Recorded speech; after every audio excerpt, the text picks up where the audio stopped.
Hello সবাইকে, অনেক দিন পর আরেকটা নতুন ভিডিও নিয়ে এসেছি। আজকে ওলকপি দিয়ে মাছের একটা তরকারি দেখাবো। এটা হচ্ছে রুই মাছ। রুই মাছগুলোকে নুন হলুদ দিয়ে মাখিয়ে রেখে দিয়েছিলাম, এখন তেলে ভেজে নিয়েছি।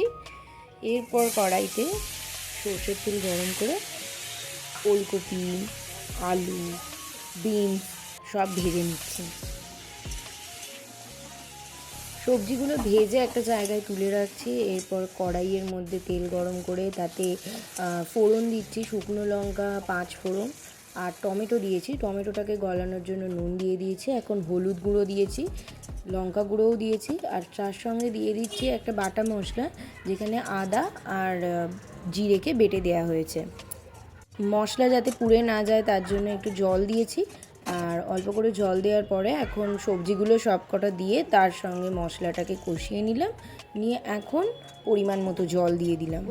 জল দেওয়ার পরেই মাছগুলো দিচ্ছি, আর মাছের সাথেই সব কিছু একেবারে ফুটিয়ে নিচ্ছি। ফুটিয়ে নিলেই রান্না একদম রেডি।